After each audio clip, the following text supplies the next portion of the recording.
ஒரு முருங்கைக்காயையோ கத்திரிக்காயையோ வெண்டைக்காயோ புளிக்கரைசலில் ஊற வச்சு புளிக்கரைசலோடு சேர்த்து வேகும் பொழுது புளியில் இருக்கக்கூடிய டாட்டாரிக் ஆசிடோ எலுமிச்சம்பழத்தில் இருக்கக்கூடிய அந்த சிட்ரிக் ஆசிடோ அந்த அமிலத்தன்மையும் இந்த காய்கறிகளில் இருக்கக்கூடிய புரதத்திற்கு அது கவசமாக இருந்து காய்கறிகளினுடைய புரதம் பெருவாரியாக சேதமடையாமல் கொதிப்படையும் போது வேக வைக்கும் போது சத்துக்கள் இழக்காமல் இருக்க புளிக்கரைசலை தான் வைக்கணும்னு இருக்கான்.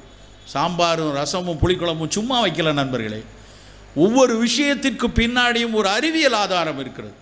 அன்றைக்கு நம் பெரியோர்களுக்கு, நம் மூத்த குடிக்கு, நம் முப்பாட்டனுக்கு இந்த புளிக்கரைசல் இதில் இருக்குது டாட்டாரிக் ஆசிட், குடம்புளி, இதில் இருக்குது ஹைட்ராக்சி சிட்ரிக் ஆசிட்னு தெரியாது. ஆனால் அவர்களுக்கு தெரிந்தது அறம் சார்ந்த சிந்தனை. இதை சாப்பிடக்கூடிய என் குழந்தை உடல் நலமாக இருக்கணும், இதை சாப்பிடக்கூடிய என் சமூகம் ஆரோக்கியத்தோடு இருக்கணும், இதை சாப்பிட்டு கழிந்த மலத்தினால் கூட என் மண்ணுக்கு